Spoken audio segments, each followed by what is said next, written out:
करवाएंगे।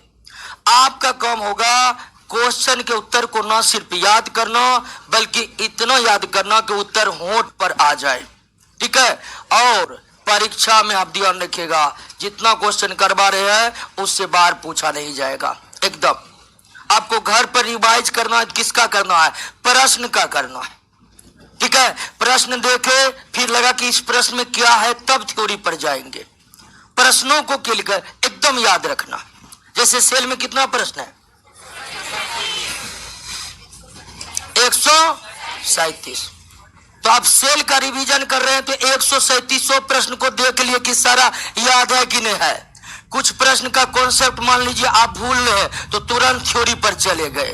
जैसे किसी प्रश्न का उत्तर लाइसोसोम है, आपको पता नहीं चल रहा है कि लाइसोसोम कैसे होगा उसका उत्तर, तो लाइसोसोम पर चले गए, लाइसोसोम को देख लिए। ऑनलाइन भी सबका जुड़ा ही होगा, या ऑनलाइन वीडियो पड़ा हुआ रहता, वीडियो में जाकर देख लेंगे क्या बताया लाइसोसोम में। लेकिन दिक्कत होगा तब। हम थ्योरी को इस प्रकार क्लियर करते जा रहे हैं कि दिक्कत ना हो प्रश्नों को बनाने में, ठीक है ना। तो आए प्रश्न पर आ जाइए। क्वेश्चन नंबर 1 पर पहला प्रश्न, निम्नलिखित कथनों पर विचार कीजिए। पहला कथन है कोशिका सजीवों की रचनात्मक एवं क्रियात्मक इकाई। क्या ये सही है? बिल्कुल सही है कि कोशिका सजीवों की रचनात्मक क्रियात्मक इकाई है। पहला क्लास में इसी को समझे थे। कोशिका के अभाव में सजीवों के शरीर का निर्माण संभव नहीं है। बिल्कुल सही है। एक सजीव का शरीर का निर्माण कोशिकाओं के बिना संभव नहीं है। अपवाद सिर्फ वायरस है जिसमें कोई कोशिका नहीं है फिर भी वे सजीवों के समान व्यवहार करते, तो वो अपवाद है, ठीक है। वायरस को भी पूरी तरह से सजीव नहीं माना गया है, तो एकमात्र इसका अपवाद है। और इस तरह से पूछ रहा है कौन कथन सही है, तो दोनों कथन क्या है? सही है। दोनों कथन क्या है दोस्तों? और इस तरह आपका पहला का आंसर हो जाएगा सी। आ जाए दूसरा पर।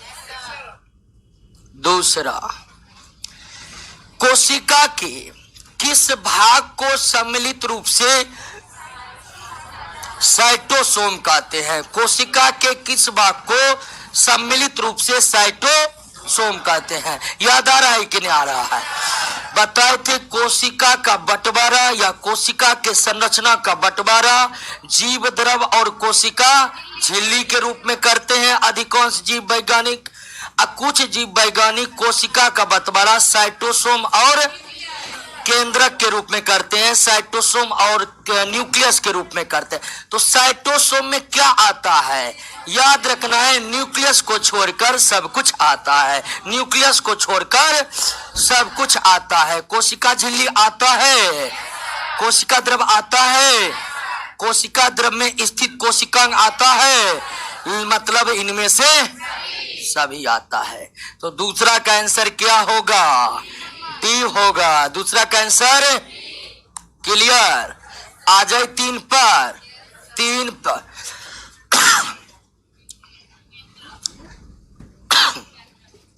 साइटोसोम के अंतर्गत निम्नलिखित में कौन एक शामिल नहीं है? तो याद रखना है साइटोसोम में न्यूक्लियस को छोड़कर सब कुछ शामिल है, मतलब कौन नहीं शामिल है?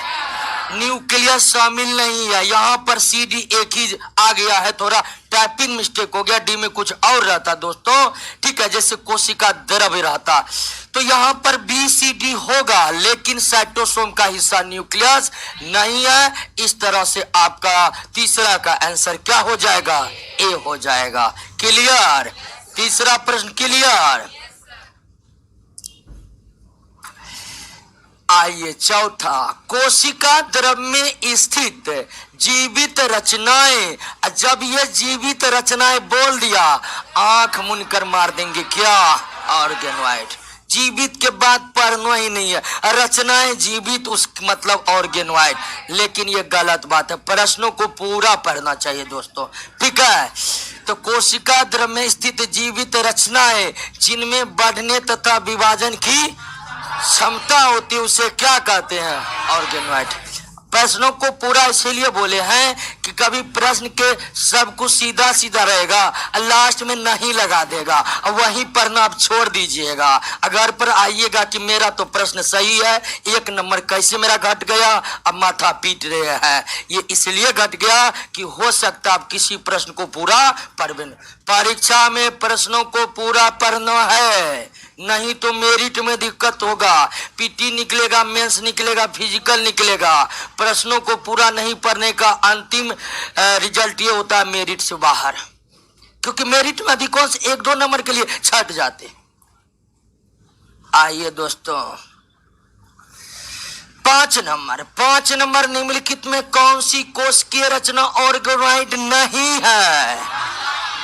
रसधौनी, प्रोटीन, वसा, न्यूक्लिक अम्ल, जल, ये सब क्या है? मेटाप्लास्ट है, यानी ऑर्गेनॉइड नहीं है। निर्जीव संरचना है, ऑर्गेनॉइड नहीं है। ठीक है। रसदानी को अंग्रेजी में वैक्यूल कहते हैं। क्या कहते हैं? वैक्यूल। तो इस तरह से 5वां का उत्तर क्या होगा? डी होगा। 6 नंबर, निम्नलिखित में कौन सा एक सही नहीं है? कौन सा एक सही नहीं है? ए नंबर, कोशिका का आकार एवं आकृति उसके कार्यों के अनुरूप होता है। बिल्कुल सही है। अर्थात अलग अलग कार्य करने वाले अंगों के कोशिका के आकार और आकृति भी क्या होता है? अलग अलग होता है। तो पहला तो सही है, पहला बी नंबर, कोशिकाओं की संख्या जीव के आकार पर निर्भर करता है। बिल्कुल सही है। जितना बड़ा जीव उतनी बड़ी, उतनी संख्या में कोशिका। तो बी भी। सी नंबर, अलग अलग रचना और अलग अलग कार्य करने वाले कोशिकाओं के समूह को ऊतक कहते हैं। ये गलत है दोस्तों। हालांकि इसके बारे में भी हम बताए नहीं है, क्योंकि अभी ऊतक पढ़े नहीं है। तो ऊतक पढ़ेंगे ना तो क्लियर हो जाएगा। समझ लीजिए, एक ऊतक में एक ही प्रकार के कोशिकाएं होती है, उनके आकार और आकृति समान होती है, उनके कार्य भी क्या होते हैं? समान होते हैं, उनकी उत्पत्ति भी क्या होती है? समान होती है। मतलब कोई एक ऊतक है तो ऊतक कोशिकाओं से मिलकर बनते हैं। तो एक ऊतक में जितने भी कोशिकाएं होगा, उसका आकार आकृति समान होगा, उसका कार्य समान होगा, उसकी उत्पत्ति समान होगी। मसलन ऐसा नहीं है कि एक कोशिका माइटोसिस के द्वारा उत्पन्न हुआ है, एक मियोसिस के द्वारा उत्पन्न हुआ है, और दोनों मिलकर ऊतक बना लेगा। ऐसा संभव नहीं है दोस्तों। उनकी उत्पत्ति भी क्या होनी चाहिए? समान होनी चाहिए। इसका मतलब सी क्या है? गलत है। डी नंबर में तो क्लियर है। एक ही नंबर का बाद डी नंबर में कहा जा रहा है अलग तरीके से कोशिकाएं अलग अलग आकार की होती है। बिल्कुल होती है, और यह उनके कार्य पर निर्भर करती है। अलग अलग कार्य, अलग अलग शेप और साइज। तो गलत कौन है? सी। छठा का आंसर क्या हो जाएगा? सी। क्लियर। 7 नंबर हम बताए थे काफी डिटेल से, फ्लूइड मोजाइक मॉडल के बारे में बताए थे। कर कि तरल मोजाइक मॉडल के संबंध में निम्नलिखित कथनों पर विचार कीजिए। यह मॉडल कोशिका झिल्ली के संरचना को बताता है। बिल्कुल। कोशिका झिल्ली की संरचना, यूनिट मेम्ब्रेन मॉडल और तरल मोजाइक मॉडल, यानी कि फ्लूइड मोजाइक मॉडल। तो पहला तो सही है। यह मॉडल 1972 में सिंगर और निकोलसन ने प्रस्तुत किया।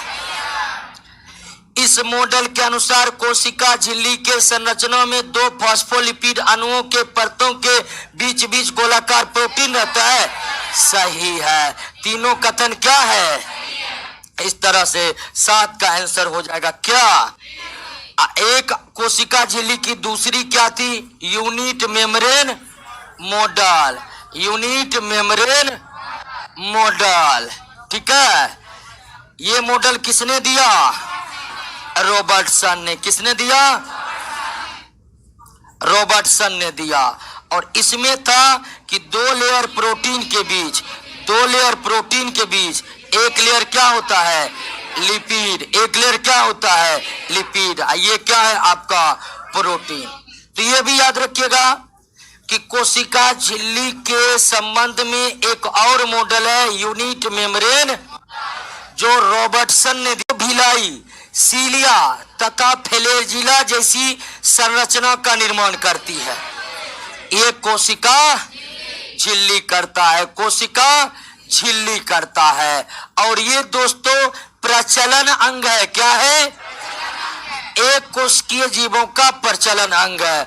कुछ बहुकोशिकीय जीवों के कोशिका में भी पाया जाता है। क्या? सीलिया और फ्लैजिला। तो बहुकोशिकीय जीवों के संदर्भ में हम आगे पढ़ते जाएंगे, पता चलते जाएगा। तो ये निर्माण कौन करता है? कोशिका झिल्ली। ठीक है। और पौधों में ये सब नहीं पाए जाते हैं। ठीक है। प्लांट सेल के किसी भी कोशिका में माइक्रोविलाई, सीलिया, फ्लैजिला सब नहीं होता है, क्योंकि आप जानते हैं कि उसमें कोशिका झिल्ली भीतर में रहता है, तो उससे सीलिया निकलेगा भी तो बाहर निकल पाएगा? सेल यानी कि सेल वाल को छेद करके बाहर निकल पाएगा? नहीं। तो ये भी याद रखना है कि ये माइक्रोविलाई, सीलिया, फ्लैजिला जैसी संरचनाएं केवल जंतु कोशिका में होते हैं, पौधों के कोशिका में। आप प्लांट और एनिमल सेल में जब अंतर पड़े होंगे तो एक अंतर ये भी था कि नहीं था? आगे बढ़ जाते हैं दोस्तों। परासरण कल ही पर थे, कल ने पिछले क्लास में कौन कर रहा था? कोशिका झिल्ली। ठीक है। परासरण की क्रिया कोशिका झिल्ली के द्वारा संपन्न होता है। क्यों? तो परासरण के लिए अर्धपारगम झिल्ली का होना अनिवार्य है, और अर्धपारगम झिल्ली की भूमिका निभाता है कौन? इसीलिए इसी के द्वारा होगा। पूछेगा क्या कोशिका भित्ति परासरण को संपन्न कर सकता है? नहीं, क्योंकि वो अर्धपारगम नहीं होता है, वो पारगम होता है। नेक्स्ट, कोशिका अंगक राइबोसोम के बारे में हम पढ़े थे। करा उसके संबंध में कौन सही नहीं है? राइबोसोम दो प्रकार के होते हैं, 70S 80S। बिल्कुल सही है। 70S राइबोसोम प्रोकैरियोटिक में होते हैं। सही है। इसके दो सब यूनिट है, 30S 50S। बिल्कुल सही है। 80S राइबोसोम यूकैरियोटिक में होते हैं, तथा इसके भी दो सब यूनिट है, 40-60। तो ABC सही है ना? अब डी को गलत होना ही पड़ेगा। किया जी? अब डी में परे नहीं है। कभी कभी ऐसा होता है कि कोई एक कथन आप नहीं जानते हैं, जबकि 3 कथन को आप जानते हैं। जैसे इस सवाल में कह रहा है डी नंबर में कि राइबोसोम प्रोटीन और लिपिड का बना होता है, तो लिपिड नहीं रहता, इसके जगह क्या रहता है? आरएनए एक न्यूक्लिक एसिड है। अब मान लीजिए कि आपको पता ही नहीं है कि राइबोसोम प्रोटीन आरएनए के बने होते हैं, लेकिन ये तीनों बात पता है। ये तीनों बात पता है और सही कर लिए हैं, तो निश्चित ही अब क्या होने वाला है? गलत होने वाला है। लेकिन आप जानते ना राइबोसोम किसके बने होते हैं? किसके? तो 10 का आंसर डी। कहिए 1 से 10 तक क्लियर हुआ?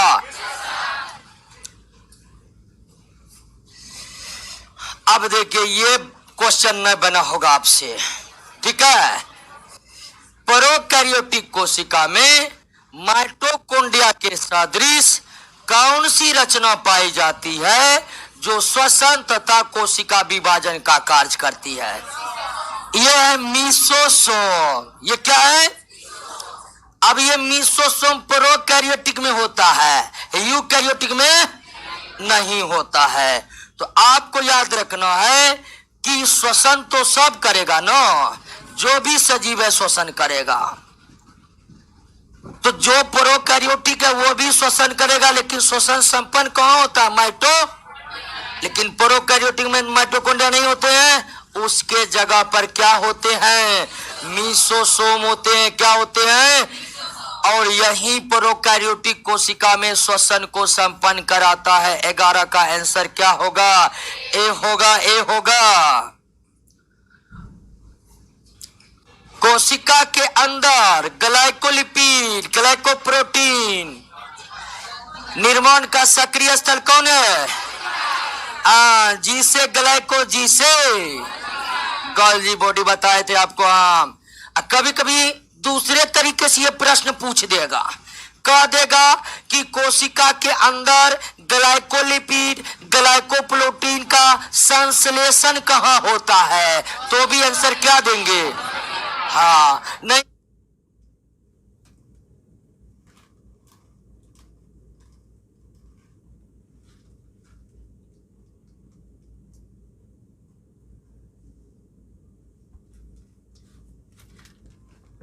पूछ दिया संश्लेषण, माथा पीट रहे हैं, ये तो बतेबे नहीं किया गया है।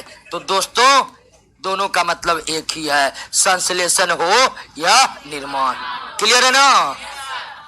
जैसे पूरे प्रोटीन का संश्लेषण कहाँ? राइबोसोम। इसको पलटा, प्रोटीन निर्माण कहाँ? राइबोसोम। आगे बढ़ते हैं दोस्तों। निम्नलिखित बन रहा है क्वेश्चन, आपसे बन रहा है, बोलिए ना हो। तो ये बोलने में क्या दिक्कत है? 13 नंबर, निम्नलिखित में कौन सी कोशिकीय संरचना कोशिकीय परिवहन तंत्र का निर्माण करती है तथा केंद्रक से कोशिका द्रव में आनुवंशिक पदार्थ को ले जाने का पथ बनाती है? सवाल, केंद्रक से आपको इंडोप्लाज्मिक रेटिकुलम के बारे में बताए थे कि इंडोप्लाज्मिक रेटिकुलम का एक सिरा जुड़ा होता है न्यूक्लियस से और दूसरा सिरा कोशिका झिल्ली से। तो केंद्रक से जुड़ी संरचना पूरा कोशिका अंगक में केवल इंडोप्लाज्मिक था ना? क्या गोल्जी बॉडी जुड़ा हुआ था केंद्रक से? नहीं, केंद्रक से जुड़ी हुई कोशिकांग जो था वो इंडोप्लाज्मिक रेटिकुलम था। इसीलिए केंद्रक से कोई चीज निकाल कर अब बाहर बंटवारा करने का क्षमता केवल किसमें है? 13 का डी, 13 का डी। क्लियर हो गया? बात समझ गए कि नहीं समझ गए? कोई दिक्कत नहीं इसमें? कभी कभी क्वेश्चन बदल देगा और कुछ, केंद्रक से कोशिका द्रव में आनुवंशिक पदार्थ दिया हुआ है, कोई और पदार्थ भी दे देगा ना, तो वो भी करने का क्षमता केवल किसके पास है? क्योंकि यही केंद्रक से जुड़ा हुआ, जो केंद्रक का कोई चीज निकाल कर क्या लाएगा? बाहर इधर उधर करेगा दोस्तों। तो आनुवंशिक पदार्थों ले, आनुवंशिक पदार्थ समझते हैं ना, जो गुणों को एक पीढ़ी से दूसरे पीढ़ी ले जाए दोस्तों, आनुवंशिक पदार्थ। तो ये अंतर्द्रव जालिका इंडोप्लाज्मिक रेटिकुलम है। आइए दोस्तों 14 नंबर, निम्नलिखित कथनों पर विचार कीजिए। चिकनी अंतर्द्रव जालिका स्मूथ इंडोप्लाज्मिक रेटिकुलम प्रोटीन के संश्लेषण तथा स्रवण में भाग लेती है। गलत, गलत ना है। प्रोटीन संश्लेषण रफ करता है, रफ, ठीक है। खुरदुरी जो है वो प्रोटीन, और चिकनी जो है वो, इस तरह दोनों कथन क्या है? न तो एक नहीं, ये दोनों कथन क्यों गलत है, समझे कि नहीं समझे? चिकनी अंतर्द्रव जालिका लिपिड का संश्लेषण और खुरदुरी अंतर्द्रव जालिका प्रोटीन का संश्लेषण। क्लियर हो गया? कोशिका का अचल संपत्ति न्यूक्लिक अम्ल को कहा जाता है। किसको? न्यूक्लिक अम्ल, न्यूक्लिक एसिड। न्यूक्लिक एसिड एक बायोमोलिकुल है जिससे प्रोटीन अणुओं का निर्माण होता है। जिससे क्या होता है? प्रोटीन अणुओं का निर्माण होता है। पीछे में सब ठीक है, कोई दिक्कत नहीं दोस्तों। क्वेश्चन याद करते रहना है, ठीक है।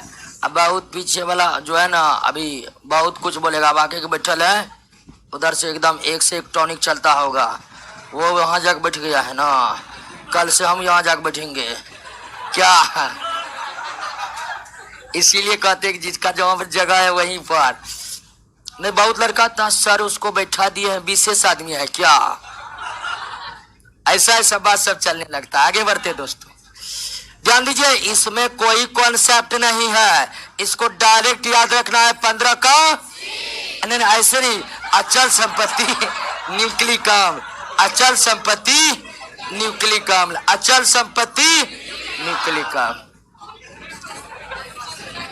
नहीं,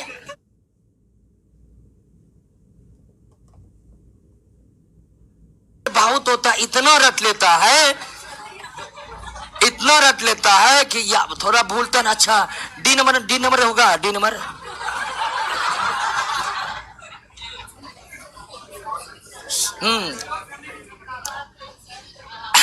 निम्नलिखित कथनों पर विचार कीजिए। आइए दोस्तों, माइटोकॉन्ड्रिया कोशिका में पाए जाने वाले सबसे बड़े अंगक है। नहीं, सबसे बड़ा अंगक कौन है? प्लास्टिड। सबसे बड़ा अंगक गलत। पहला कथन, हरित लवक को कोशिका का रसोई घर कहा जाता है। बिल्कुल, क्योंकि प्रकाश संश्लेषण की प्रक्रिया हरित लवक यानी क्लोरोप्लास्ट के भीतर में होता है। ये क्या है? गोल्जी को कोशिका के अणुओं का ट्रैफिक कंट्रोलर कहा जाता है। सही है, ठीक है। 2 और 3 क्या है? एक क्या है? क्योंकि सबसे बड़ा कोशिकांग प्लास्टिड है। क्लियर हो गया? कथनों पर विचार कीजिए। डीएनए को आनुवंशिक पदार्थ कहते हैं। सही है। जीन को आनुवंशिक इकाई कहते हैं।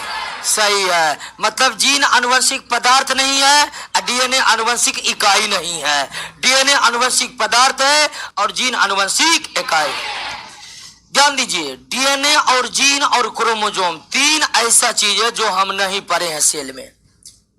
आगे जब जाइएगा ना 14 नंबर चैप्टर, उसमें जेनेटिक्स चैप्टर हमको पढ़ना है और जेनेटिक्स चैप्टर में यही सब हम पढ़ने वाले हैं।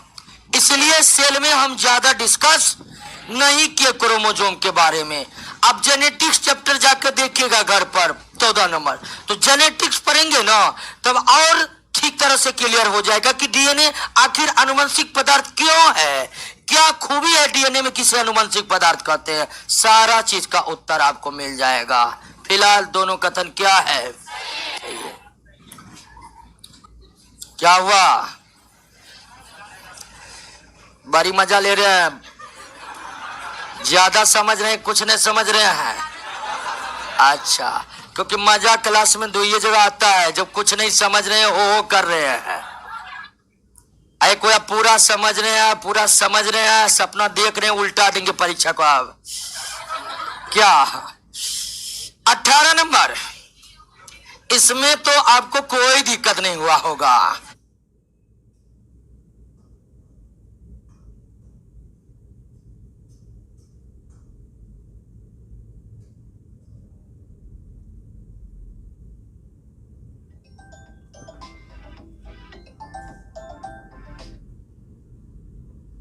कोशिका के अंदर निम्नलिखित में कौन सा कार्य गोल्जी बॉडी द्वारा नहीं किया जाता है? पैकेजिंग किया जाता है। जब पैकेजिंग हो गया तो स्टोरेज हो नहीं करेगा, सेक्रेशन तो करने वाला ये है ही। ये अंतःकोशिकीय पाचन का काम किसका है? लाइसोसोम का है। अंतःकोशिकीय पाचन का मतलब समझते हैं ना? ऐसे कोशिका अंगक जो कोशिका द्रव में कोई कार्य लायक नहीं रह गया है, मृत हो गया है, उसको डाइजेस्ट करके कोशिका के बाहर निकलवा देना ही क्या कहलाता है? अंतःकोशिकीय पाचन, इंटरसेलुलर डाइजेशन जो कौन करता है? यह गोल्जी बॉडी के द्वारा नहीं किया जाता। 18 क्या हो जाएगा? डी। क्लियर? कौन सा विकल्प सही सुमेलित नहीं है? कोशिका का पावर हाउस माइटोकॉन्ड्रिया बिल्कुल सबसे बड़ा अंगक लवक प्लास्टिड सही है। आत्मत्याग थैली सही है। पेलेड कण राइबोसोम को कहा जाता है। ठीक है, पेलेड कण किसको कहा जाता है? क्योंकि पेलेड नामक साइंटिस्ट ने ही इसे जंतु कोशिका में सबसे पहले देखा था। हालांकि प्लांट सेल में सबसे पहले रॉबिन्सन और ब्राउन ने देखा था। किसने? अर्धपारगम कोशिकांग है और अर्ध स्वायत्त। ठीक है, ऐसे कोशिकांग को अर्ध स्वायत्त कहते हैं जिन कोशिकांग के भीतर में क्या हो, डीएनए हो। ऐसे कोशिकांग को अर्ध स्वायत्त कहते हैं जिनके भीतर आनुवंशिक पदार्थ डीएनए मौजूद हो। आनुवंशिक पदार्थ डीएनए हरित लवक में भी रहता है और इसलिए इसका आंसर क्या होगा, सी नंबर होगा। क्लियर। अर्ध स्वायत्त कोशिकांग वे होते हैं जिनमें आनुवंशिक पदार्थ डीएनए मौजूद रहते हैं और ये हम पढ़ चुके हैं कि ये हरित लवक क्लोरोप्लास्ट में भी रहते हैं और माइटोकॉन्ड्रिया में भी रहते हैं, ये भी दोनों में रहते हैं। प्रोकैरियोटिक के बारे में बताए थे। प्रोकैरियोटिक कोशिका में किस कोशिका अंगक का अभाव रहता है, गोल्जी बॉडी का रहता ही है, माइटोकॉन्ड्रिया का रहता ही है, अंतर्द्रव जालिका, एंडोप्लाज्मिक रेटिकुलम, हरित लवक, लेकिन डीएनए रहता है। डीएनए रहता है ना। प्रोकैरियोटिक में गुणसूत्र पाए जाते हैं लेकिन संख्या केवल एक होता है और गुणसूत्र डीएनए के ही बने होते हैं। अगर कोशिका में गुणसूत्र है तो निश्चित उसमें डीएनए है।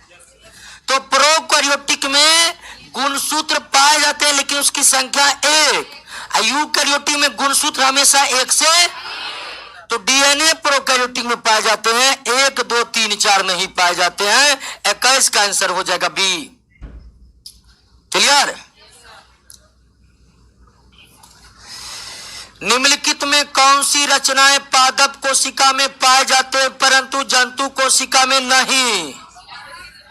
लवक भी दोस्तों केवल प्लांट में, जंतु में नहीं। कोशिका भित्ति भी प्लांट में, जंतु भी नहीं।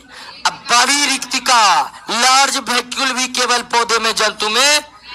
जंतु का वैक्यूल्स यानी रिक्तिका या रसधानी या तो छोटी होती है या फिर नहीं होती है। इस तरह 22 का क्या हो जाएगा, डी।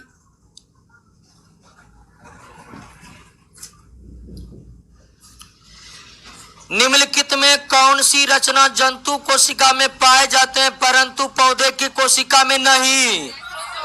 सेंट्रोसोम, माइटोकॉन्ड्रिया पौधे में भी जंतु में भी, लाइसोसोम पौधे में भी जंतु में भी, कोशिका झिल्ली पौधे में भी जंतु में भी। क्लियर। लेकिन याद रखिएगा एक बात कि माइटोकॉन्ड्रिया, लाइसोसोम, माइटोकॉन्ड्रिया और लाइसोसोम पौधे के कोशिका में बहुत कम पाए जाते हैं और जंतु की कोशिका में बहुत ज्यादा पाया जाता है। माइटोकॉन्ड्रिया, लाइसोसोम पौधे के कोशिका में बहुत कम पाए जाते हैं, जंतु की कोशिका में बहुत। कोशिका सिद्धांत किसने दिया, इसमें कोई दिक्कत?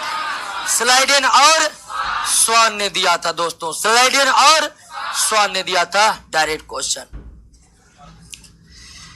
कोशिका सिद्धांत के अनुसार कोशिका विभाजन में मुख्य सृष्टिकर्ता कौन निभाता है, केंद्रक निभाता है। ठीक है। चौथी बात जो बताए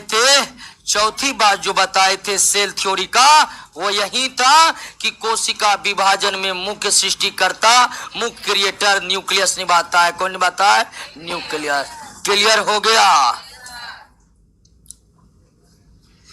निम्नलिखित में किस कोशिका अंगक से लाइसोसोम बनता है, गोल्जी बॉडी। ये एक बड़ी महत्वपूर्ण प्रश्न है क्योंकि कोई और कोशिका अंगक नहीं था, कि कोई और कोशिका अंगक गोल्जी जैसा नहीं था दोस्तों।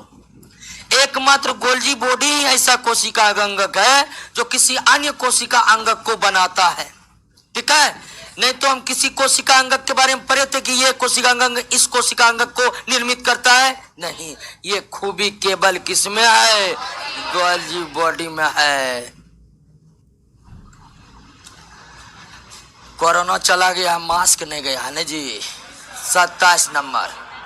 निम्नलिखित में कौन सा कोशिका अंगक अपने डीएनए में उपस्थित जीन को सम्मिलित करते हुए इसके स्वयं के प्रोटीनों का संश्लेषण करता है। सवाल को देखिए, निम्नलिखित में कौन सा कोशिका अंगक अपने डीएनए में उपस्थित जीन को सम्मिलित करते हुए स्वयं के प्रोटीन का संश्लेषण करता है। तो दोस्तों डीएनए माइटोकॉन्ड्रिया में भी रहता है, लबक में भी रहता है, इसलिए इसका आंसर क्या होगा? A B. चूंकि माइटोकॉन्ड्रिया और लबक दोनों में ही पाए जाते हैं क्या डीएनए, डीएनए का ही भाग होता है जीन, तो उसके पास यानी माइटोकॉन्ड्रिया लबक दोनों के पास डीएनए है, तो दोनों उस डीएनए के जीन के मदद से प्रोटीन संश्लेषण कर सकता है। और कैसे? तो आपको हम बता दें कि माइटोकॉन्ड्रिया लबक दोनों में ही पाए जाते हैं क्या? 70 एस राइबोसोम। इसलिए इसका आंसर क्या होगा? सी होगा। क्लियर हो गया दोस्तों? सोने वाले जागिए, क्योंकि असली कम अभी हो रहा है। क्वेश्चन कुछ नहीं हुआ, लेकिन क्वेश्चन रट लिए तो सीधे जाकर टोपे करिएगा। क्या? निम्नलिखित कथनों पर विचार कीजिए। बहुत है, मेरा बायोलॉजी को डायरेक्ट रट लिया है, इसीलिए नोट में बहुत चीज को गलत कर दिए हैं कि रटना है तो भी कोचिंग आना पड़ेगा। निम्नलिखित कथनों पर विचार कीजिए। ऐसी कोशिका जिनमें केंद्रक झिल्ली नहीं होती है एवं वास्तविक केंद्रक नहीं होता है को प्रोकैरियोटिक कहते हैं। बिल्कुल सही। वैसी कोशिका जिसमें केंद्रक पूर्ण रूप से विकसित तथा झिल्ली से घिरा यूकैरियोटिक, दोनों ही कथन क्या है? सही है। ठीक है, इस तरह 28 का हो जाएगा सी। सी सी। निम्नलिखित में कौन सा कोशिका अंगक अपने आकृति को तुरंत परिस्थितियों के अनुसार बदल लेता है? कौन? कोशिका द्रव में स्थित सबसे परिवर्तनशील आकृति कौन है? कोशिका द्रव की कौन सी आकृति बहुरूपता को दर्शाता है? बहुरूपता को कौन दर्शाता है? सबसे ज्यादा परिवर्तनशील। मनुष्य के शरीर में तंत्रिका कोशिका सबसे लंबी कोशिका है, सबसे, लेकिन लंबी ऑप्शन में नहीं है, तो क्या होगा? क्योंकि हमें सबसे सटीक विकल्प को उत्तर में देना है, तो सबसे सटीक विकल्प क्या होगा? सी होगा।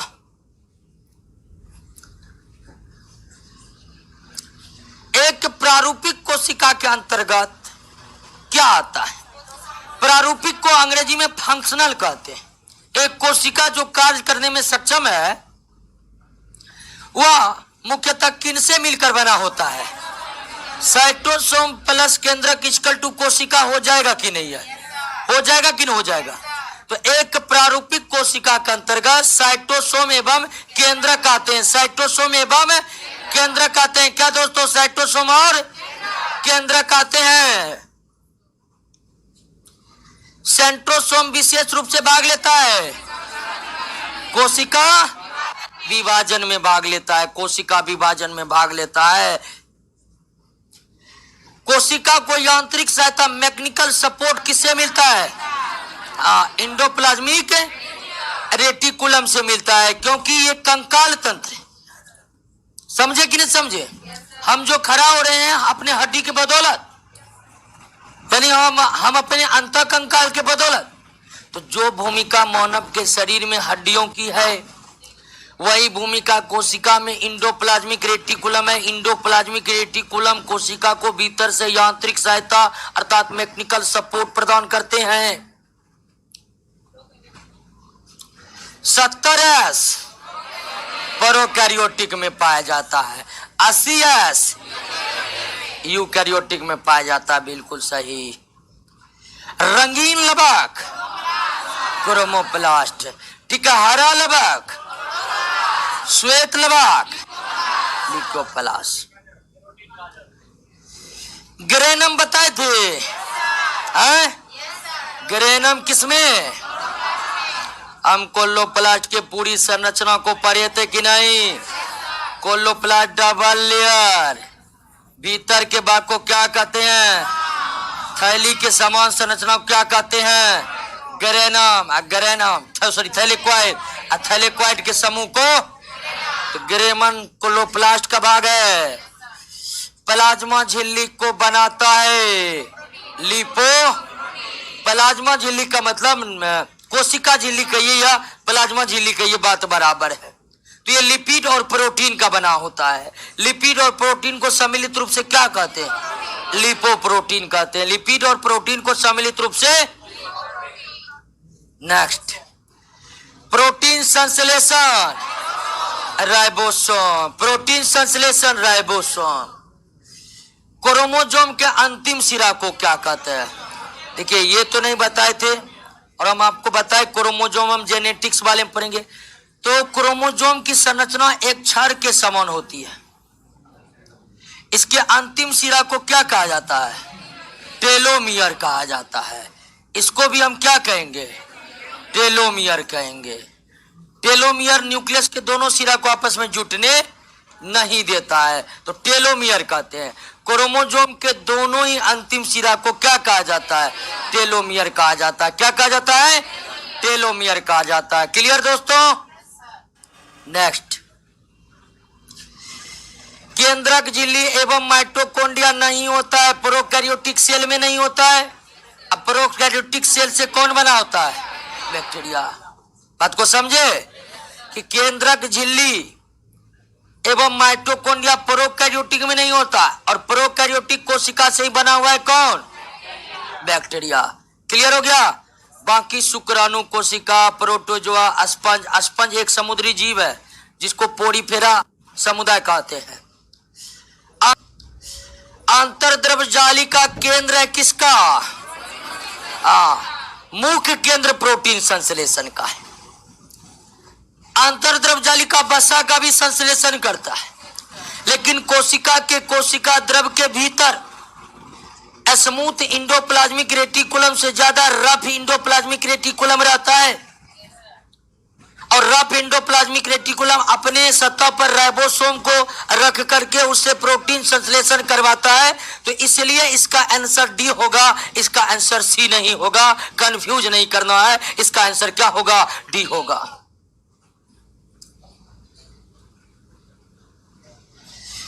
निम्नांकित किसकी अनुपस्थिति से पादप कोशिका जंतु कोशिका से भिन्न है? तो माइटोकॉन्ड्रिया दोनों में पाए जाते हैं, पौधे जंतु। राइबोसोम भी दोनों में पाए जाते हैं। सेंट्रियोल, सेंट्रियोल क्या पता है ना? आपको बताए थे कि सेंट्रोसोम, सेंट्रोसोम की संरचना बेलन के समान होती है, बेलन के, और प्रत्येक सेंट्रोसोम में दो गोलाकार रचना होता है। दो क्या होता है? गोलाकार रचना होता है, और इसको कहते हैं एस्ट्रल रेज। इसको क्या कहते हैं? तो सेंट्रोसोम के भीतर जो दो गोलाकार रचना होता है उसी को क्या कहते हैं? तो जब सेंट्रोसोम केवल जंतु में, तो सेंट्रियोल भी केवल जंतु में होगा। तो अंतर पौधे और जंतु में हम सेंट्रोसोम के द्वारा भी कर सकते हैं और सेंट्रियोल के द्वारा भी कर सकते हैं, क्योंकि सेंट्रियोल सेंट्रोसोम के हिस्से हैं। सेंट्रियोल में पाए जाने वाले गोलाकार संरचनाओं को क्या कहते हैं? सेंट्रियोल कहते हैं। लाइसोसोम में जमा रहता है पाचक एंजाइम। क्या जमा रहता है? माइटोकॉन्ड्रिया का दीवार बना होता है लिपिड और प्रोटीन से। लिपिड और अर्थात लिपो प्रोटीन से। लिपो। नेक्स्ट, माइटोकॉन्ड्रिया संबंध है किससे? एटीपी के निर्माण से। यहाँ पर श्वसन संपन्न होता है और श्वसन के दौरान एटीपी ही बनता है। तो माइटोकॉन्ड्रिया एटीपी के निर्माण एवं एटीपी के संग्रह दोनों कार्यों से जुड़ा हुआ है। ध्यान रखिएगा, माइटोकॉन्ड्रिया न सिर्फ एटीपी का निर्माण करता है बल्कि निर्मित एटीपी को अपने भीतर संग्रहित करके भी रखता है। पॉलीसोम, गुच्छे में रहने वाले राइबोसोम को क्या कहते हैं? अब गुच्छे में रहने वाले राइबोसोम में राइबोसोम और आपको बताए थे एमआरएनए वही धागा है। एमआरएनए वही धागा है जो छोटे छोटे राइबोसोम को क्या करेगा दोस्तों? जोड़ेगा। जो छोटे छोटे राइबोसोम को आपस में जोड़कर उसका क्या बनाएगा?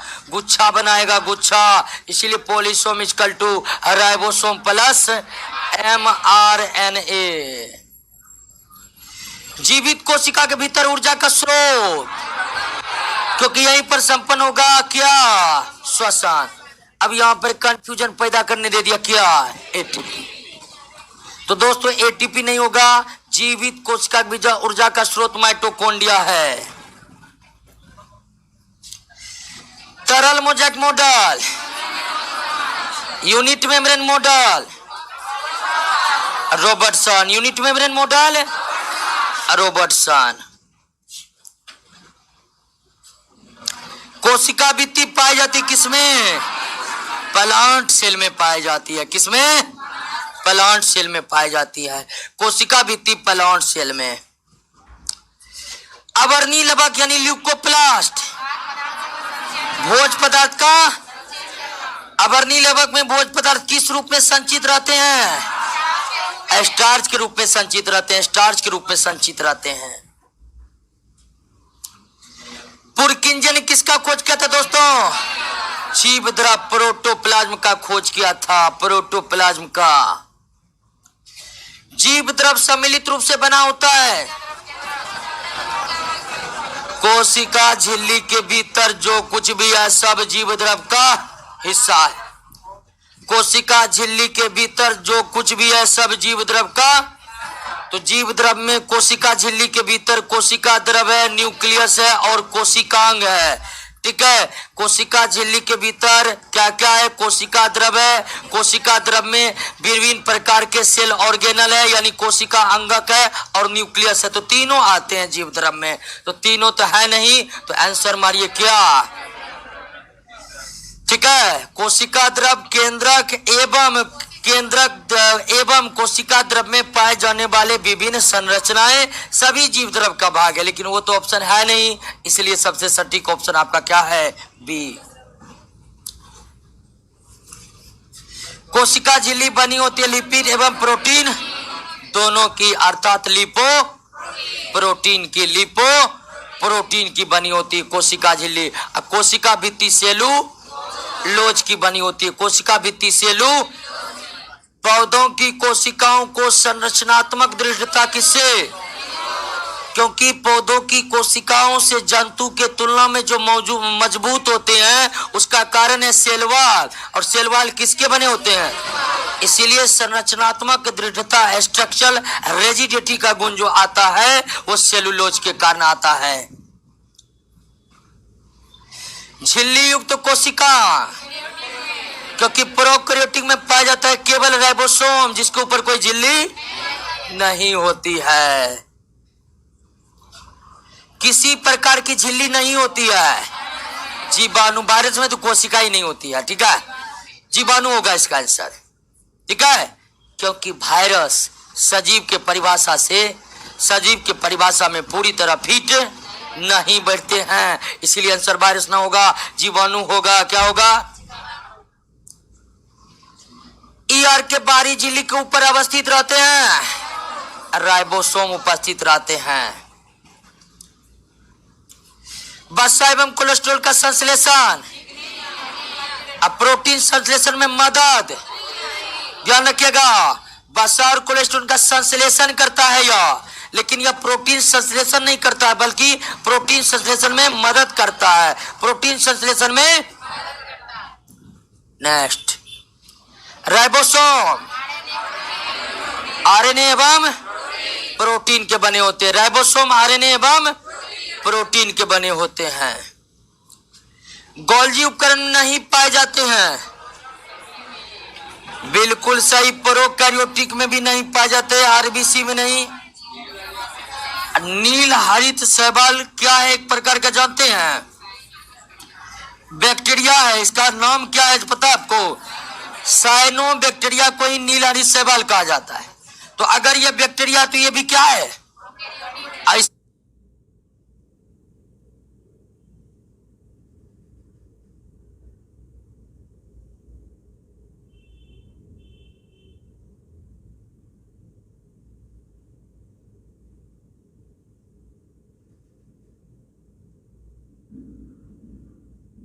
इसमें भी गोल्जी बॉडी, और मानव के लाल रुधिर कोशिका यूकैरियोटिक तो है।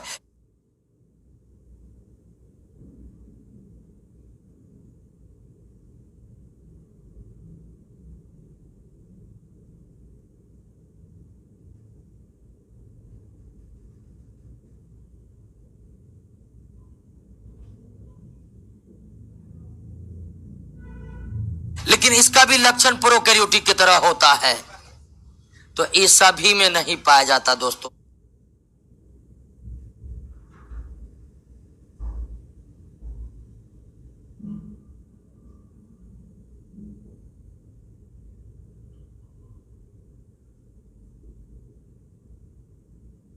क्लियर है?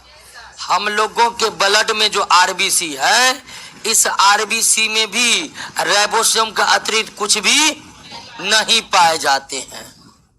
लेकिन आरबीसी यूकैरियोटिक है क्योंकि ये मानव में है या जंतु में है।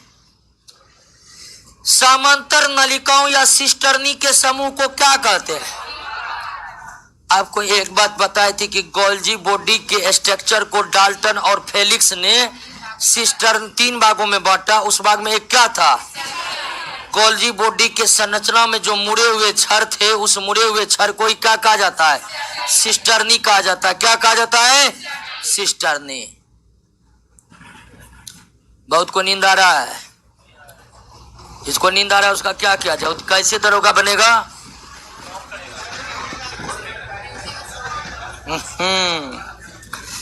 जागे जागे दोस्तों। सबसे पहले होता क्या, स्टूडेंट कष्ट काटना नहीं चाहता।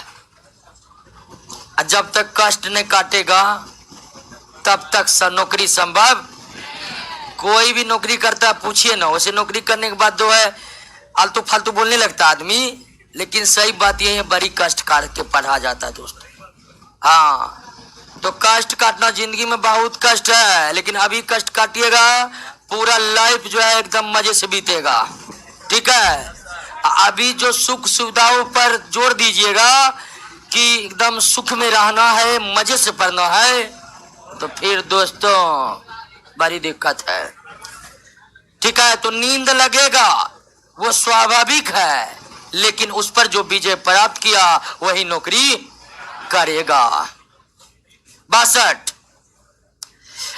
नंबर, निम्नलिखित कोशिकांगों में कौन ईआर संश्लेषित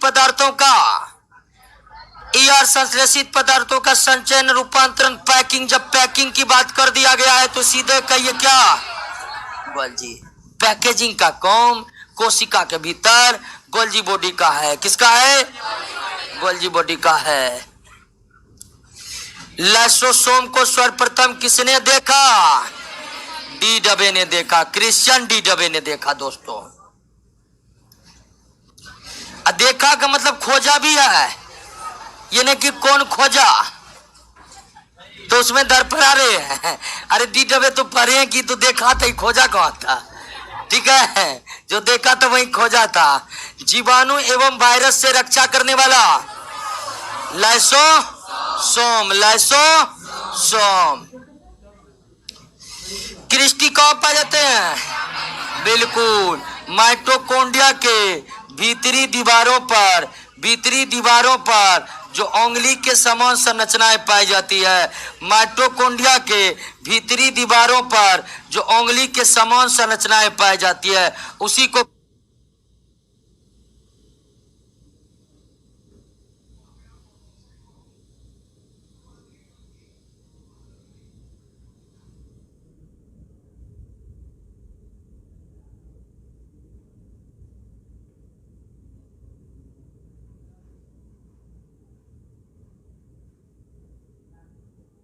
क्या कहते हैं दोस्तों?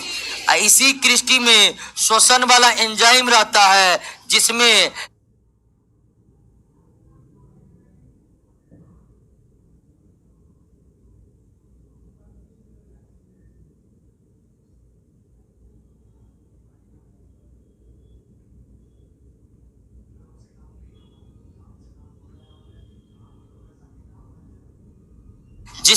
श्वसन की प्रक्रियाएं पूरी होती है। श्वसन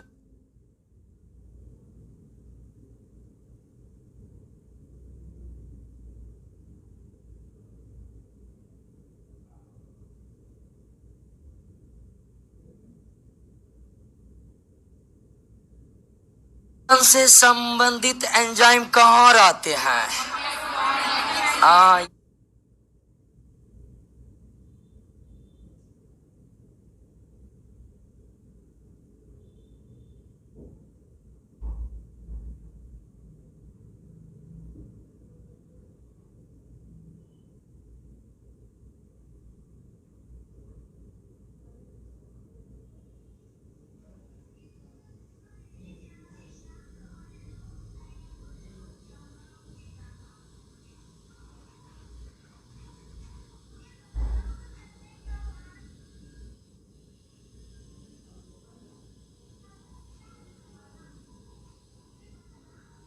ये दे दीजिए, माइटोकॉन्ड्रिया में रहते हैं, माइटोकॉन्ड्रियल गुहा मैट्रिक्स में रहते हैं।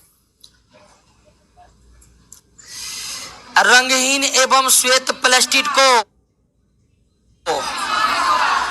हरे प्लास्टिड को, रंगीन प्लास्टिड को कोलोप्लास्ट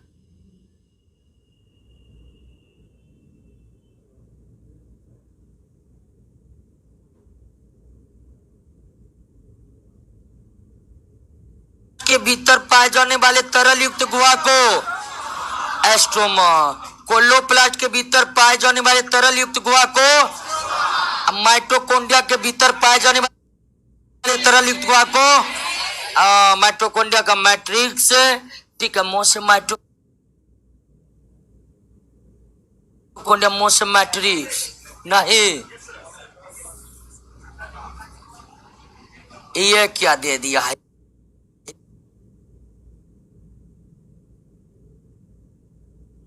इतना बड़ा क्वेश्चन। आइए दोस्तों, कुछ दम नहीं है क्वेश्चन में, देखते हैं।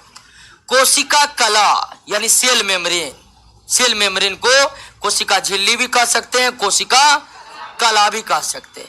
वर्णात्मक पारगम मतलब अर्ध पारगम, वर्णात्मक पारगम मतलब अर्ध पारगम, यानी इंग्लिश में बोलेंगे तो सेमी परमेबल का हिंदी अर्ध पारगम और वर्णात्मक पारगम दोनों होता है। यानी सवाल आपसे पूछ रहा है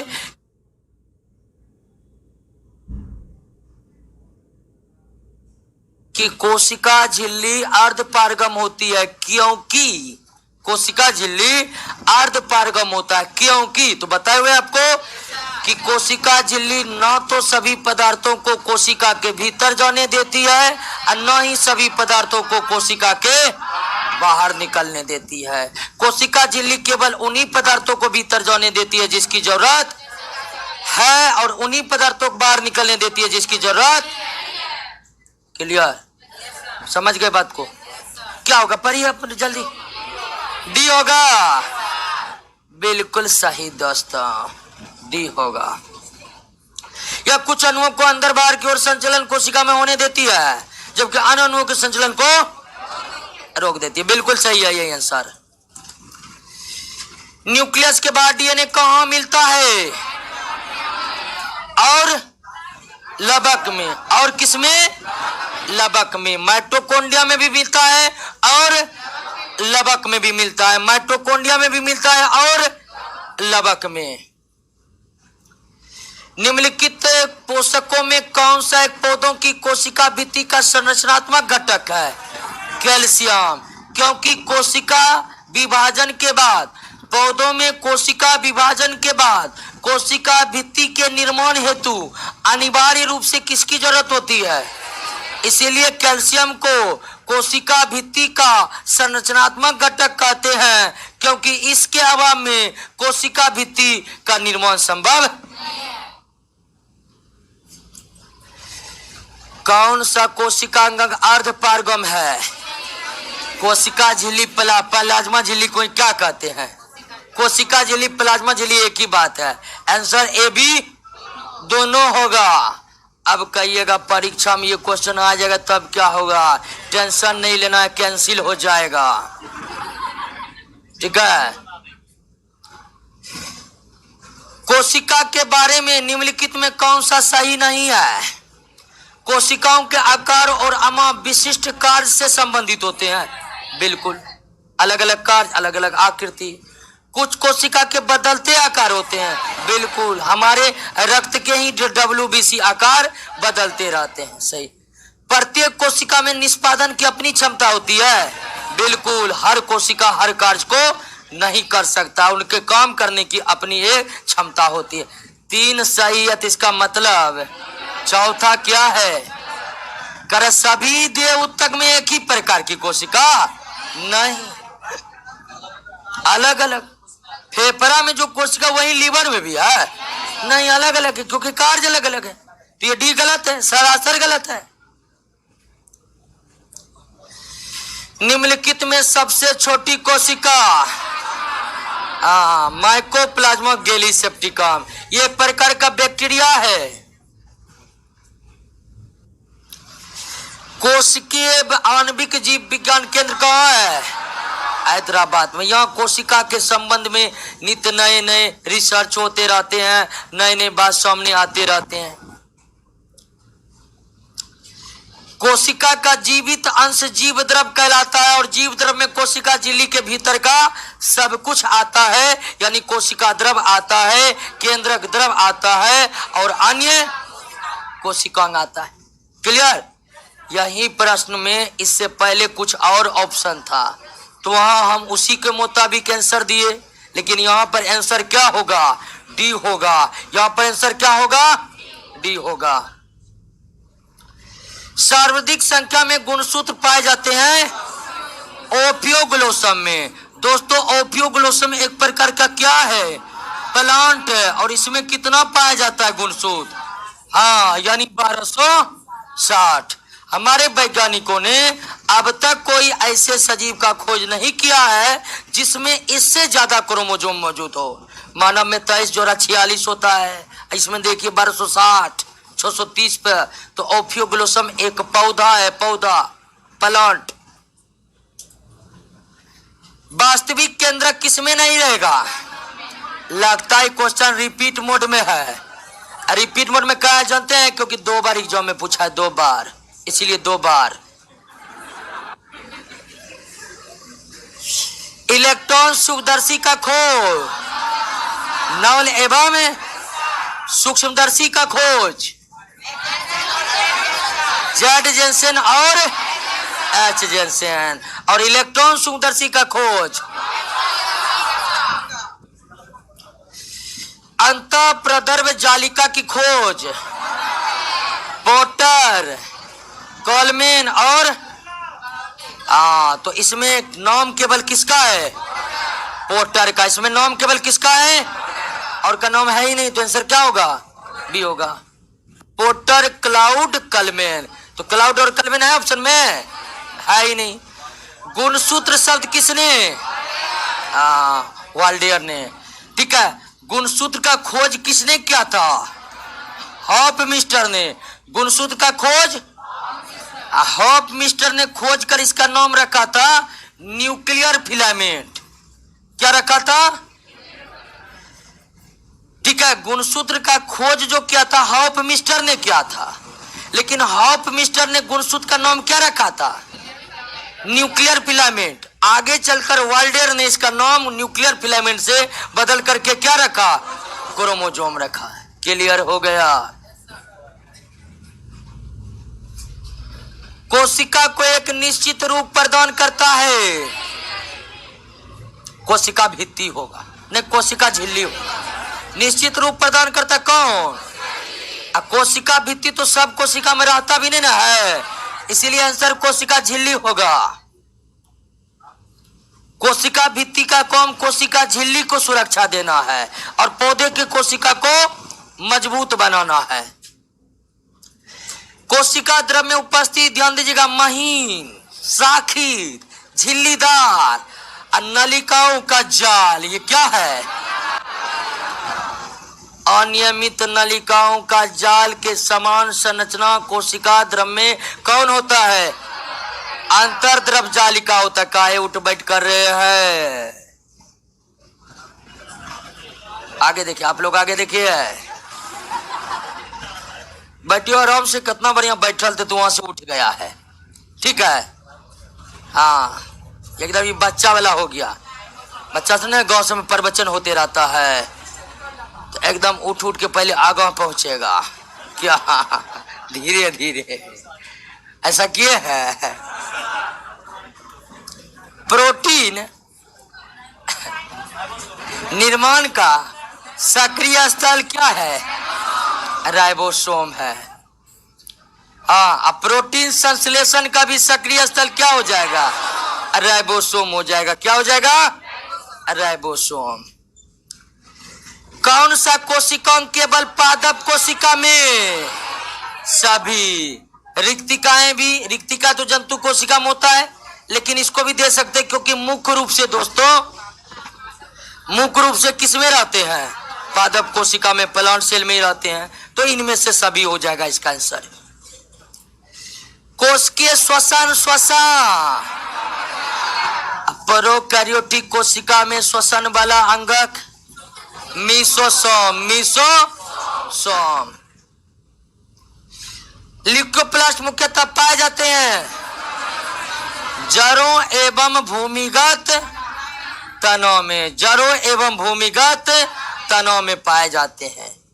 कुछ तनव भूमि के भीतर रहते हैं ना, ठीक है, कुछ तनव भूमि के भीतर जड़ भी रहते हैं। अब कैसे पता लगे कि भूमि के भीतर वाला तना है कि जड़? तो भूमि के भीतर जो तना वाला होता है उससे नए पौधे उगते हैं। फॉर एग्जाम्पल गाजर भी भूमि के भीतर है लेकिन वो जड़ है। अब प्याज भी भूमि के भीतर है लेकिन वो, तो प्याज से क्या हम नए पौधे उगा सकते हैं? बिल्कुल। अब घर में भी देखे होंगे कि प्याज लाते होंगे उससे नए पौधे निकलने लगते हैं। तो भीतर का वो भाग जिसमें पौधे उत्पन्न करने की क्षमता है वो तना है। भीतर का वो भाग जिसमें पौधे उत्पन्न करने की क्षमता नहीं है वो क्या है? जड़ है। ठीक है, गाजर जड़ है, गाजर को लगा दीजिएगा, गाजर पैदा होगा उससे? गाजर का नया प्लांट बनेगा? नहीं, क्योंकि वो जड़ है। लेकिन आलू को लगा दीजिए, नया आलू का पौधा, अभी तो सीजन है, आलू लाइएगा घर में रखल रखल उससे पौधा निकल जाएगा। क्या? तो आलू भी तना है।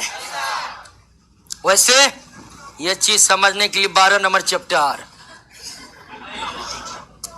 फूल और बीजों को आकर्षक रंग क्रोमोप्लास्ट, क्रोमोप्लास्ट, पत्तियों को हरा रंग क्लोरोप्लास्ट, आत्मत्याग की थैली लाइसोसोम, आत्मत्याग थैली लाइसोसोम में पाए जाने वाला हुआ एंजाइम जिसमें जीव द्रव को घुला देने या नष्ट करने का हाइड्रोलाइटिक एंजाइम। बहुत कचमच कर रही है तुम, आराम से। 92 नंबर, पादप कोशिका का सबसे बाहरी आवरण, जंतु कोशिका का सबसे बाहरी आवरण, कोशिका में प्रोटीन संश्लेषण राइबोसोम में। निम्नलिखित में कौन सा बड़ा कोशिका? ये थोड़ा टाइपिंग मिस्टेक हो गया, प्लास्टिक की जगह प्लास्टिक लिख लीजिए, ठीक है, लगे लिए। हाँ, बहुत लड़का लोग कोई बैच में जो है ना क्वेश्चन नहीं करवाते, डायरेक्ट आंसर दे देते हैं। तो ऐसे आंसर दे दिए तो काफी व्हाट्सएप मैसेज एकाएक गिरा। और एक दिन एक लड़का मिल गया, सर कोशिका बहुत अच्छा समझे, प्लास्टिक को नहीं समझे। तो यहाँ टाइपिंग मिस्टेक है दोस्तों, टाइपिंग मिस्टेक, प्लास्टिक होगा।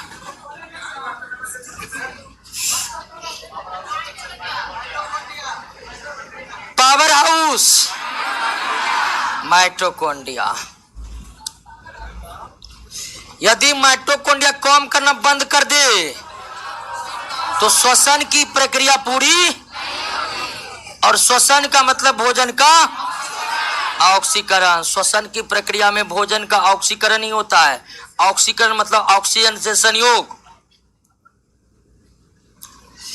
कोशिका में राइबोसोम की अनुपस्थिति में कौन सा कार्य संपादित नहीं होगा?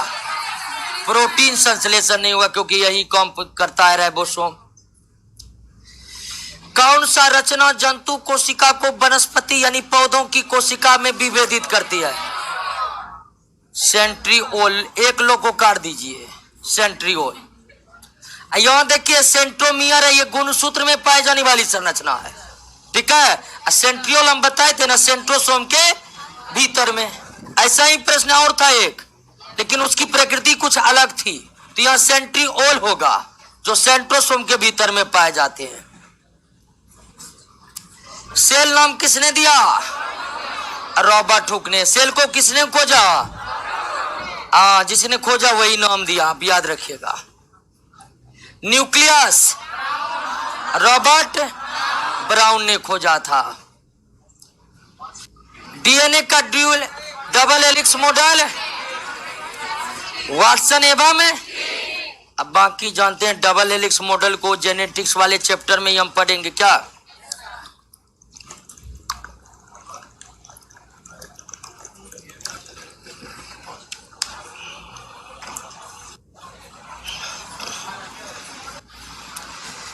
जीव द्रव जीवन का भौतिक आधार है, ये कथन हेक्सले का है दोस्तों, हेक्सले का।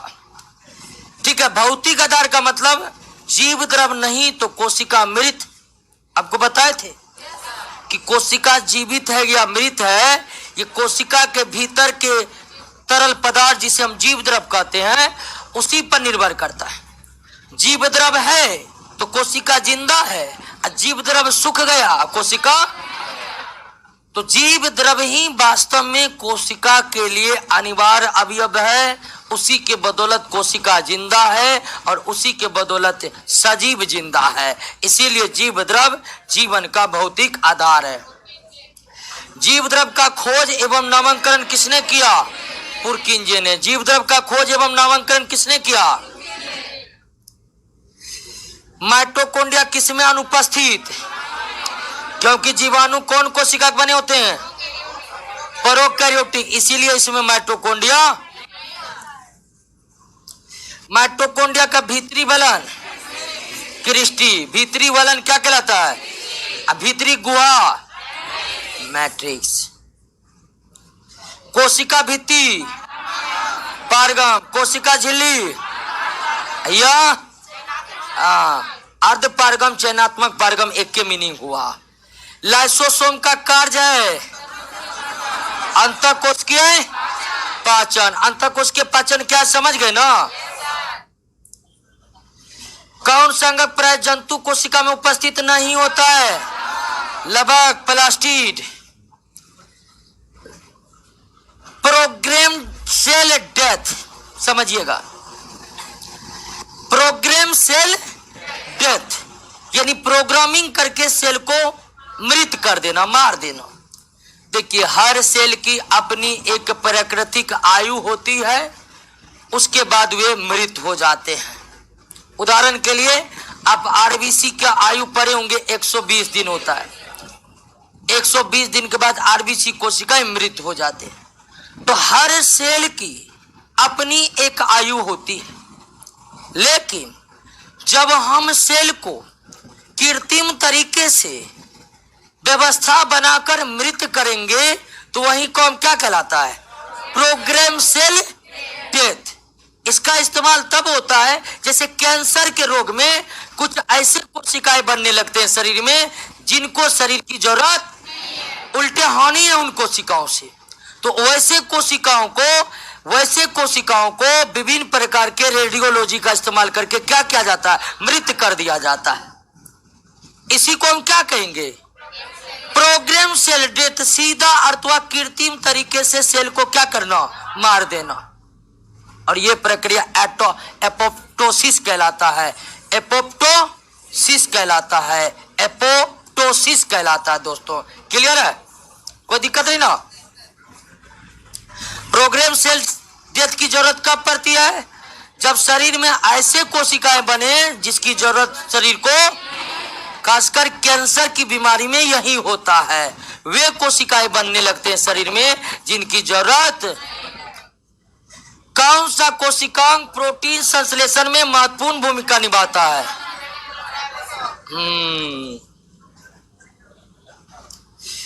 कौन सा कोशिकांग डीएनए रखता है? तथा लवक तथा, याद रखिएगा, 2। गोल्जी का प्रमुख कार्य क्या है? स्राव, सेक्रेशन। ठीक है, और किस पदार्थ का स्राव? सभी पदार्थ का। किसकी उपस्थिति के कारण किसी पादप कोशिका और जंतु कोशिका, मतलब कोशिका कोलोप्लास्ट दोनों होगा, ये भी होगा और बी भी होगा।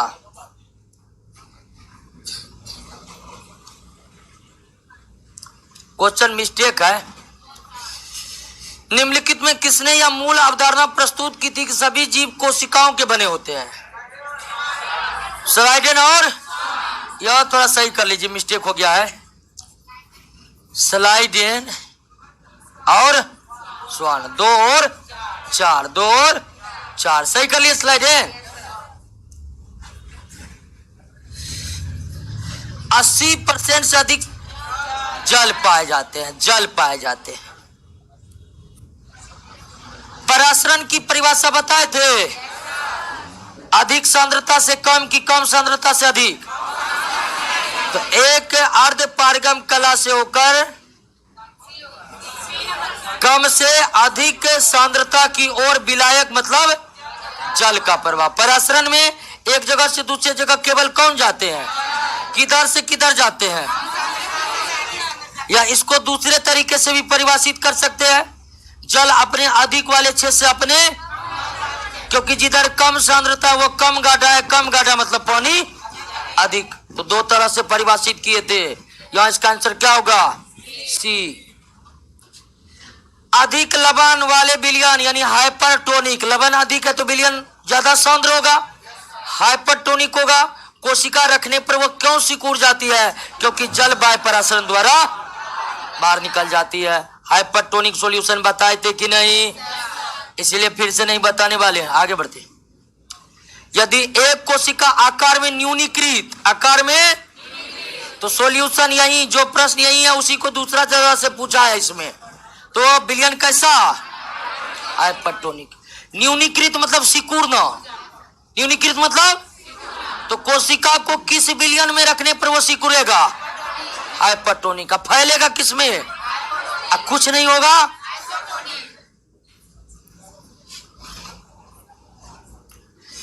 एक कोशिका आयतन में बढ़ती है जब उसे रखा जाता है अल्पराशरी विलयन में, आकार में घटती है जब रखा जाएगा अतिपराशरी विलयन में, और आकार में कोई परिवर्तन नहीं होगा समपराशरी विलयन में। बीज फूलते हैं, बीज ठोस है, ठोस पदार्थ का जल अवशोषण करना क्या कहलाता है। जब कोई ठोस पदार्थ जल का अवशोषण कर लेते तो उसे क्या कहते हैं, अंतःशोषण कहते हैं। लकड़ी के बने दरवाजे भी ठोस है, तो यह भी क्या होता है दोस्तों, अंतःशोषण। ठोस का जल अवशोषित करना अंतःशोषण कहलाता है। उर्वरकों के अधिक मात्रा का प्रयोग पौधे की मृत्यु के कारण बनता, क्यों, क्योंकि अगर उर्वरक दे दीजिएगा ज्यादा तो खेत आपका बन जाएगा हाइपरटोनिक, खेत आपका क्या बन जाएगा, हाइपरटोनिक। और खेत हाइपरटोनिक बन गया तो अब आपका पौधा का कोशिका का जल क्या होगा, बाहर निकलकर उल्टे आपके खेत में आ जाएगा। अब पौधा के कोशिका का जल ही निकल जाएगा तो पौधा बचेगा, नहीं बचेगा। नया नया किसानी में यही होता है, ठीक है। नया नया खेती किए हैं, चचा डाले हैं 2 किलो यूरिया तो हम डालेंगे 2.5 किलो यूरिया, ठीक है। लास्ट में जब कांड हो जाता है तब चचा चचा करते रहिए क्या। तो अधिक उर्वरक देने से भी पौधा सारा सूख जाएगा क्योंकि खेत हाइपरटोनिक हो जाएगा और कोशिका का इलाका समाप्त हो गया है। अब दूसरे टॉपिक वाला क्वेश्चन है, आइए दोस्तों। केंद्रक का विभाजन, कोशिका द्रव का विभाजन, साइटोकिनेसिस। शरीर के वृद्धि मरम्मत हेतु समसूत्री, ठीक है, समसूत्री माइटोसिस। कशेरुकों के वृषण में शुक्राणु, शुक्राणु जनन कोशिका है ना, शुक्राणु और ओवा का निर्माण किसके द्वारा, मियोसिस के द्वारा। शुक्राणु का टेस्टिस में शुक्राणु और ओवरी में ओवा का निर्माण केवल और केवल मियोसिस के द्वारा होगा। जनन कोशिका मियोसिस सेल डिवीजन के द्वारा बनते हैं। माइटोसिस में सबसे ज्यादा समय में प्रोफेज और सबसे कम समय में एनाफेज। माइटोसिस सेल डिवीजन में कैरियोकिनेसिस जो हुआ था उसके कई पार्ट थे ना, प्रोफेज, मेटाफेज, एनाफेज, टेलोफेज। तो प्रोफेज सबसे लंबी, एनाफेज सबसे। पादप कोशिका में साइटोकिनेसिस किसके द्वारा, कोशिका पट्टिका जिसको अंग्रेजी में सेल प्लेट कहते, सेल प्लेट के द्वारा हुआ था। माइटोसिस में सबसे कम और सबसे ज्यादा प्रोफेज, सबसे कम, सबसे ज्यादा प्रोफेज, सबसे कम एनाफेज। एक कोशिका माइटोसिस द्वारा कितनी बार विभाजन में 256, तो 8 बार दोस्तों। माइटोसिस में एक कोशिका विभाजित होकर कितना, 2। माइटोसिस में एक कोशिका, माइटोसिस सेल डिवीजन में एक कोशिका कितना में, मियोसिस में एक कोशिका। तो मान लीजिए एक कोशिका है, एक बार माइटोसिस हुआ तो कितना बना, अब फिर 2 कोशिका माइटोसिस होगा, फिर 4 कोशिका माइटोसिस होगा, फिर 8 कोशिका का माइटोसिस होगा तो 16, 16, 16, 16, फिर 16 का होगा तो, फिर 32 का होगा तो, फिर 64 का होगा तो, फिर 128 का होगा तो कितना बार माइटोसिस हुआ, 1, 2, 3, 4, 5, 6, 7, 8 बार। समझे?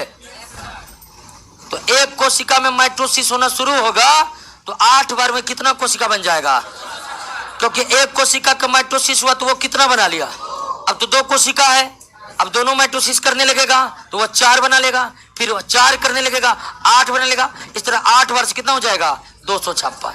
क्लियर? क्रॉसिंग ओवर की घटना अर्धसूत्री कोशिका विभाजन में होता है, किसमें, अर्धसूत्री। क्लियर हो गया? अब क्रॉसिंग ओवर क्या है दोस्तों, ओवा और स्पर्म जब आपस में मिलते हैं ना, फर्टिलाइजेशन जो होता है उसी समय क्या होता है, क्रॉसिंग ओवर। ठीक है, देखिए मानव में कितना जोड़ा क्रोमोजोम, 23 जोड़ा, लेकिन जो स्पर्म होता है उसमें कितना कोशिका, सॉरी कितना गुणसूत्र, 23, और ओवा में भी कितना, 23। अब मानव का निर्माण दोनों के मिलने से होगा, अब दोनों मिलते हैं, ये 23 मिलकर कितना हो जाते हैं, 23 जोड़ा। ये मिलने की घटना क्या आते हैं, क्रॉसिंग ओवर करते हैं। और यही दोस्तों आधार है जीवन का, क्योंकि स्पर्म में मान लीजिए पिता का गुण है, ओवा में माता का गुण है, अब दोनों मिलते हैं ना तो नए तरह के अच्छे गुण बनते हैं। इसीलिए बच्चों में आप देखे होंगे माता पिता के गुणों के अलावे कुछ नए तरह के गुण होते हैं। तो ये नए तरह के गुणों की उत्पत्ति क्यों होता है, तो स्पर्म ओवा के मिलने से गुणों का आदान प्रदान जब होता है तो कई नए गुणों का विकास होता है।